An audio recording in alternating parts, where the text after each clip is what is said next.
You are listening to the e-flux podcast.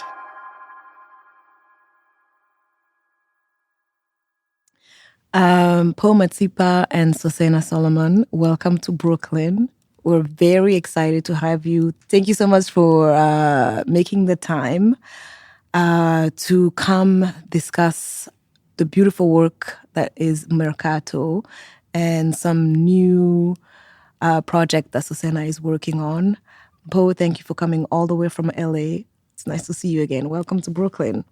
Thank you, Natasha. It's wonderful to be here. Back in Brooklyn. Yeah. Thank you, Kelly and Aaron, for hosting us. Thank you, Christian, for creating the beautiful project that is the African Film Institute. Audience, please stay tuned for more. All right, so I think I wanted to start with a very general question that maybe would help guide the conversation tonight before the screening of Merkato. So in my read of both what you do, Mpho and Sosena, there is something that I think you share a preoccupation with space and design and urban landscape and how people move in and out of cities. So I wanted to sort of start with that background. And Sosena, for you, for example, can you tell us the background story of how you come to make something like Merkato? Why you felt that in that moment of transition, something needed to be documented for the gigantic market that is Merkato. You felt that that was a very specific moment in its history and you needed to document that. So take us through your thought process and the idea of making what you end up making before a gigantic, really architectural transformation. Okay. Well, thank you for having me. It's kind of a nostalgic moment to come back to this film. I did this as part of my thesis work at SVA, the MFA Social Documentary Program, which was graduated in 2011. So I'm already dating myself. But, this film is really... it's just kind of a marker for the type of work I'm doing today. But what really brought me to Merkato in the first place as an Ethiopian-American second-generation immigrant, I would return to Ethiopia yearly to visit my grandmother and my father. And I'm obsessed with markets because I think they are an entryway into a culture, a way of life, an economic understanding of any country. And so Merkato is the largest open air market in Africa. And I would feel kind of this incredible energy of entrepreneurship and power that every time I would visit with my family, I knew was something that I wanted to capture. And so just seeing kind of, at that point, I started filming in 2009, just kind of embedded in filmmaking. I knew that I wanted to capture this place before it transitioned. That was really important to me as kind of like, why do I want to go into documentary filmmaking? And a part of that is I want to create, very beautiful portraiture of African storytelling that I feel hasn't been captured. And so I've always been enamored with the place as a child going back to visit my family. And I just thought, this would be the opportunity to capture it before it transitioned. I mean, butter, you can buy anything in Merkato. And so the idea of selling butter in concrete stalls, I think was really alarming for me. And so when I heard that was a thing that was happening, I was like, oh my gosh, this is going to change the landscape of a very special place. And so I wanted to use cinema as a way to document and create some type of permanency. Yeah. By the way, so I was there in Merkato in December 2022. So post the transformation. Oh my God. So when I saw your film, I didn't recognize it in the same way I experienced it.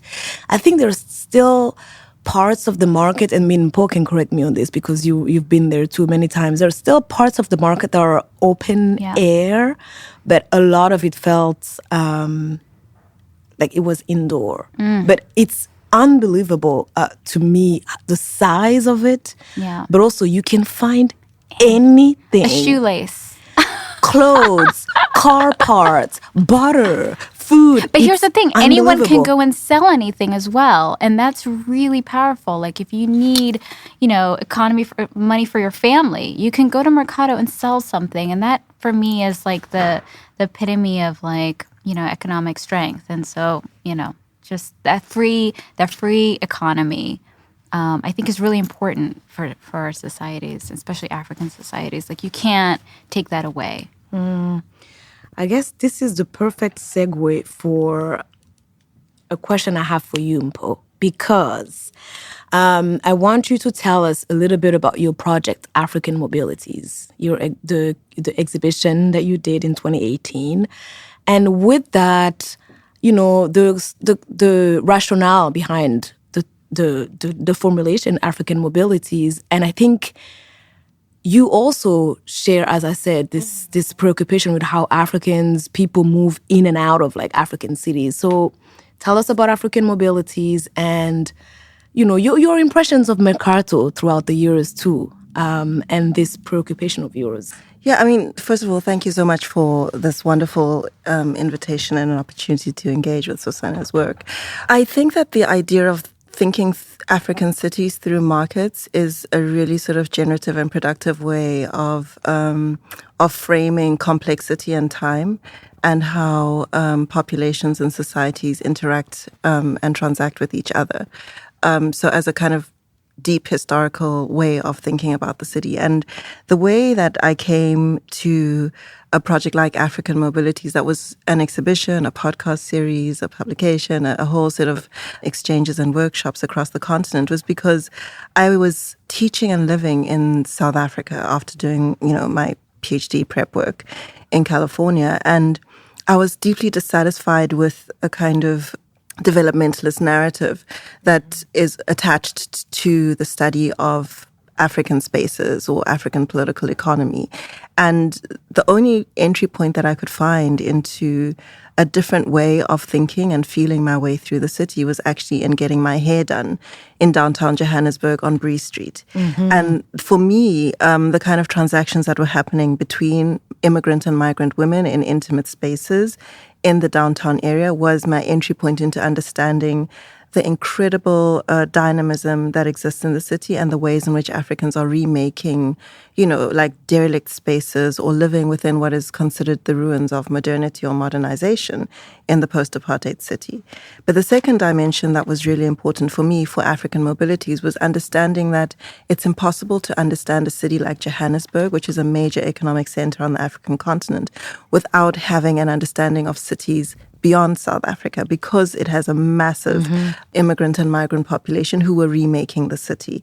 So that became part of my interest in spaces like Merkato and engaging with different scholars like Emmanuel Admasu, for instance, and now Sosena's work, in really understanding the linkages between the ways in which Ethiopian traders were remaking spaces in downtown Johannesburg and how that might be linked to sites like Merkato in Addis, but also looking at the ways in which spaces in Lagos were transforming and how that translates into different sets of practices and encounters that exist in a city like Johannesburg. But rather than centering it on Johannesburg, like for me, it was an amazing opportunity to be re-educated in what African urban epistemologies might be by being in very intimate contact and like a collaborative relationship with scholars, artists, designers in these different cities. So that was really the impetus around looking beyond the kind of national boundary for understanding a city as part of a rippling node, like a node in a rippling field of different transactions and exchanges that happen, not only on the continent, but also on a global scale. Yeah. Oh my God. I want to pick up on two things. First of all, I'm very happy because you are the perfect person to basically be in conversation with Sosena. I knew that because I know you as my friend, but what you just said is just excellent. So I want to pick up on two things I think that will help sharpen my first question with like this preoccupation with space. Mm-hmm. So the first is, Sosena, you film Merkato when it's in the midst of being transformed into something that is being narrated as better for the market. This sort of developmentalist narrative that Mpho is talking about. There is progress. Markets should look this particular way. Should be indoors. It should be orderly, etc. And what your film shows us is how that is potentially going to alter the protagonists of the film, the people who are in the market. And then the second thing, so I want to hear a little bit about why. I'm assuming you were probably you and the protagonist of the film were ambivalent about this transformation, and you wanted to document Merkato before its transformation. And then second, what you said, Mpho, often when we hear African cities or when we hear just Africa, period, out here anyways, in the global north, the dominant narrative is people leaving Africa, but there is a lot of movement within. Absolutely. And so the second thread is how this thing you said about understanding a city like Johannesburg also requires thinking about the kinds of Africans who come to Johannesburg and make Johannesburg, live in Johannesburg, in downtown Johannesburg and elsewhere differently. So there is a thread of a question in there. Development narrative, progressive sort of narrative around like Africa and modernity, and then two, movement within different cities in Africa to understand what it means to inhabit an African city. There's a lot. I mean, I think one of the things that I learned a lot of things by just being able to learn from Merkato, to visit Merkato, to read scholars writing and theorizing it, is just the level of cultural complexity and like sophistication that exists within Merkato. The fact that there are multiple languages, the question of currency, how transaction happens. So I think that there's a granular level of understanding even about how a space like Merkato works and its complexities that I don't have a language or a vocabulary for. And that is what makes it compelling, because it also challenges traditional representations of space, right? Which is partly what the African Mobilities was an invitation for. Like, how do we actually imagine our futures, and what is the vocabulary that we bring to spatial phenomena or ways of being that don't fit easily into the Western canon of what cities are and how they're made.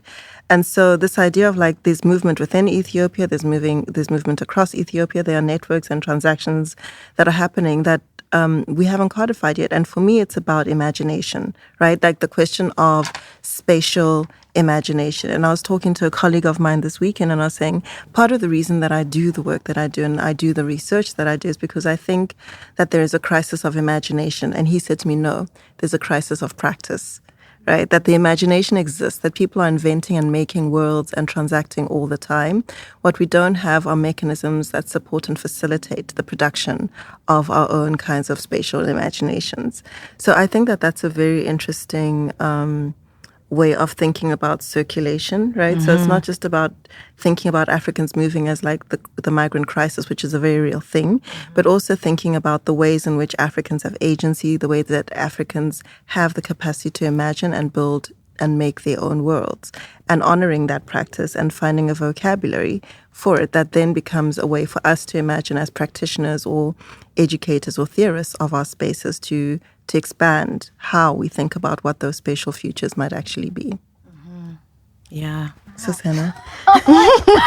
It's just so much to say, but that was beautiful. Mm-hmm. Well, thinking about this film, and there are millions of stories in Merkato and different ways that I could approach the narrative, and it was really important to me that I take a more observational approach. I could tell the story of what the government is doing and how Merkato is changing over time, but I just really wanted to make it about the people, mm-hmm. because they activate the space and they make, like you were speaking about the complexities and the language and the bargaining. By the way, I'm a really good bargainer. I have to just put that out there. That's good. Really, I'm terrible. You got it. So what you have to do is you have to walk away. I tried that. Walk away, and they will come get you. It's just such, anyway. So, there are important life lessons in that too. Now everywhere I go, that's just, But anyway, so there's this, so what you're saying about this agency, and, I'm a filmmaker. I know how to you conduct an interview and get to the soul of a person, and that's just kind of what I love to do. But I'm just going to observe. Like, I'm going to show up to this place, and I am going to just be a fly on the wall and just try to document as many people and their stories. And it took a while, actually. They put me through the test. I mean, for the first month, my turquoise rain boots showed up with my gear, and they were like not giving me the time of day. Even as an Ethiopian, it took a while to really understand like the fabric of the place and to be accepted and to be respected, just to have that access, really. So I knew that I wanted to take I wanted to take a step back as a storyteller and to let the merchants tell the story. Like, I really wanted to be about them. And, Hawa, who is one of the oldest characters in my film, who is a merchant that sells incense, she says in the film, I was here before this wall was built. Like, I was here before any of this construction. And I think that's really powerful because, again, the merchants built this place up. And so now the structures are embedded and they're meant to kind of tell the story of Merkato, and it's not about the structures, it's about the people. And so what do the people really need? So doing this film was like a really interesting experiment for me as a filmmaker, but to really understand this type of complex kind of dynamic ecosystem, what is it really about, and then how do you capture it? How do you create a very immersive experience that relates to it? So, I mean, I'm just talking, but I don't know if you had a question. I'm just. No, I think I'm not surprised that they put you through the test. Oh my God, sure, they were. Who's this person coming to film us work? Initially, I hired a producer who did a podcast on Merkato and did several interviews, and I thought he had the access, so let me hire him as a producer to take me through. And when we started interviewing merchants, they would give us, surface level like expressions, like it was very shorthanded, like. The interviews were awful. Like, nobody would give me their story. And I'm like, what's happening? You've been here before, what's going on? And it really goes to show, everyone is so, it's a community and everyone understands what, everyone is really mindful of what each other's doing. And so you really have to earn your respect in Merkato. And so that kind of speaks to that. But it did take some time. Yeah, I mean, often the assumption is that it's not going to take time and people are just kind of ready to that they're waiting for you to come tell their story. Exactly. and then they say no. Yeah. So that's because they're Ethiopians people, are very like suspicious. Like, why do you want my narrative? Why do you want my story? What are you going to do with my story? Why is this important? There's a long history of kind of betrayal when it comes to how media has depicted stories in Ethiopia. So, the camera itself is kind of an invasive tool. So it really took some time to really express why I was there and for them to see it. But I really had to work within the system. So I had to work with people who were there to get the credibility, if that makes sense. So. By the way, I have a technical question. Yeah. I mean, it's very dense. Yeah. So how did you manage the actual filming? I know. Because, I mean, I remember just walking and being constantly like rubbing shoulders and all kinds of other body parts with people moving around, just buying things. So how did you manage to just do it on a technical level? A crane in there, which is ridiculous, which is really challenging. Again, like I had the right people around me. So once I realized this producer, was not the one, I had to work with merchants and hire the merchants to work with me, and they became invested in the story because this is their place and they want it told well. And so once that happened, people created space, but it was challenging. So we were filming on rooftops and in Minalishtera, which is probably the most dense place in the market where they would sell the recycling goods. And it was no easy task, but we did it. So yeah. Okay, I want to come back to this formulation of it's not a crisis of imagination or a spatial imagination. It's a crisis of practice, Mpho. And shift gears a little bit to Johannesburg and downtown Johannesburg. Yeah, tell us about you're navigating that space? I mean, I was fascinated by Sosena's story about, traders in Merkato not giving her the time of day when she first arrived, because I think that I was completely unprepared for people refusing to be interviewed and having to reconsider what my own relationship to a space like Bree Street might be, and having to think very carefully or rethink what research actually entails in that environment. And I think that I walked away from spending time in Bree Street really thinking very critically about certain kinds of knowledge production as extractive, and deciding that I wanted to have a different mode of encounter. And so a lot of time was spent sitting. A lot of time was spent just getting my hair done, or just listening. And also sometimes the questions that one asks are not the conversations people are interested in having. So this idea of, co-producing the narrative of a space becomes really, really important, and also thinking about what return looks like. So I remember thinking about, interviewing my hairdresser and asking her all of these sort of instrumentalist questions about what is the logic of the space, who do you pay rent to, blah, blah, blah. And her conversation was really about how she wants to get into the property market and extend her second house. So this idea that, you are framing her as a research subject who does hair, and she understands herself very much as an entrepreneur with property ambitions, was a huge education for me in terms of how to engage meaningfully and respectfully with a space where I am very much an outsider, even though I'm from Johannesburg. And that was the challenge in terms of really coming to terms with both my insider and outsider status, and the kind of story that I could tell, and also wanted to tell. So in some ways I feel that it's an incomplete story, and also that it's an evolving story. I don't know if I'm answering your question correctly. And I also think there's more I could say about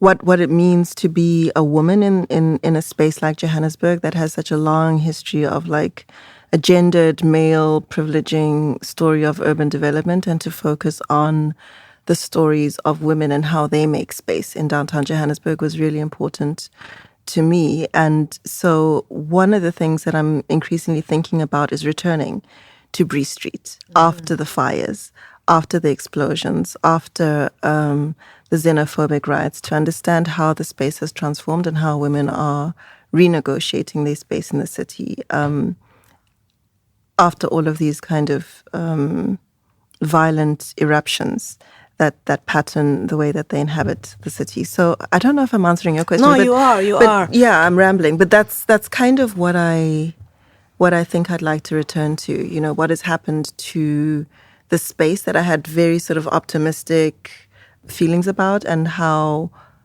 it's transformed over the last 10 years. Mm-hmm. Yeah. Mm-hmm. I mean, you brought me to downtown Joburg. Actually, everyone, or all of my friends and colleagues in Joburg were like, "What? Where are you going? No, don't go!" And I was like, "I'm going to meet a friend." And yeah, we in Maboneng and your studio, etc. So I will be forever grateful for that, because I don't think anyone else had ventured. But something you said is, I'm thinking about what Sosena said earlier in your film too. Now I can't remember his name, but the young man who wants to be a writer. It's exactly what you're saying, Mpho. You were an insider, outsider. You're from Johannesburg. You come and then you're mapping on a particular story to this woman, and she's telling you, "No, I'm an entrepreneur. I'm moving into real estate." And I think that's so evident with that person, in particular in your film, but also everyone else. They have their narrations of Merkato is this place they're in, but there are, bigger and larger stories. Yeah, and I think especially with African cinema, we tend to stay in a space of social realism and this is the place and this is just get adjusted to these narratives, but we never really venture off into the imagination and what are the dreams and the nuances. And so that's why I think this piece kind of gives you that kind of perspective of the heart of the aspirations, Hawa and, Ashenafi and all these people who have greater dreams what are those dreams? They never get asked these questions. And so that's what I wanted to highlight in this work. Yeah. Well, you said it yourself. My next question is, part of our interests, at least in this series, is to think together about African cinema. So what is African cinema to you both? Is that formulation useful? To whom? Does it mean anything to you? I'm gathering from what you said about, social realism as a dominant trope. That's one potential answer. But yeah, it's open to both of you. The big questions. I mean, I don't know. I mean, you have the Semben and, the Haile Garimas that make really powerful, iconic work that penetrate political narrative, all these like really important documentation of what cinema should be and can be, and these type of archetypes, which I think is really important. But I just want to celebrate the beauty of the culture, the preservation, the nuances of the human stories. Like, how do you attach to these places? Who are these people? And how do we create this universal narrative? I mean, so I don't know. So African cinema is a thing, and someone that teaches film. But I don't like to stay within that kind of construct personally. I'm just more invested in, again, the cultural nuances that matter, the transitions that matter, and just the why we're making these films. And especially as a documentary filmmaker, I think it's really important to highlight just the specificity of like the cultures. Africa is not a country, right? Mm-hmm. So just what are those nuances, and what are these human stories and the imagination, like, and the beauty? Like, why can't we capture these things that are cinematic? And I mean, Black Girl, Simba, it's always, I always go back to that film, and it is very cinematic and beautiful. But when it comes to documentary, like, why can't we apply that perspective as well? So anyway, I'm not answering your question at all because it's too heavy, but I do think going beyond the obvious of what these films can be and what they can say, and just kind of floating in the imaginary and in the beauty of these landscapes, I think is really important. But anyway, that's too heavy for me. I can't answer that. I am absolutely not qualified to answer this question, but as I consume thinker, scholar, I consume a yes. lot. I consume a lot of media. I love media. I love film from many different parts of the world, and I'm often hungry for African content. But I, as a theorist, I've been increasingly thinking about Africa as method, rather than simply subject matter. And I think that there's something vital about thinking from Africa and thinking with Africans. And I live for those moments where my expectations are confounded. And that happens a lot when I do research or move through cities in Africa. And I think that moment of bewilderment and being confounded is an important dimension of what it means to be in Africa, to be open to the unexpected, to understand that things do not unfold necessarily as one might expect. And what does that mean in terms of representation? So I think that for me, if I were looking to African cinema for something, it would be an unfolding or a disruption of any kind of predetermined idea about what reality is or what narrative is or even what possibility is, precisely because Africans have historically been building and making and creating worlds and navigating through spaces that were seen as uninhabitable or unnavigable. And so there's a plenitude there and a kind of radical imagination that still has to be nurtured, maintained, propagated, expanded constantly. So I don't see it as enclosure. I actually see it as a vast reservoir that we haven't even begun to fully explore. Yes, unfolding. I like that a lot. Sosena, before we go, can you talk about, we're going to view Merkato tonight, but can you talk about the new project, the very short clip that we will also screen? Yeah, so for the last year and a half, I've been working with the Metropolitan Museum and the Africa Galleries there as part of their revisioning for the reopening. I've created 12 films all across sub-Saharan Africa on really powerful architectural sites and World Heritage sites. and 3 permanently installed in-gallery films that will be in the galleries. And so what we're going to view tonight is a clip of Abuna Yamata. It's a rock-hewn church carved in a cave in the Tigray region of Ethiopia. And it's just probably the most life-changing moment for me in my career, just as a human being, Ethiopian, all of these things, but to be able to climb to this really incredibly remote spiritual kind of space, in a rock, to film, a priest doing a ceremony, I think. So you're going to see a drone clip of the actual, the rock-hewn church, and then also me climbing it to tell the story. So, yay. Yeah, perfect. Yeah. Thank you so much. This is the beginning of unfolding conversations. Ooh, unfolding. Yes. Thank you so much for Thank having you. us, Natasha. Thank you for coming. Thank you.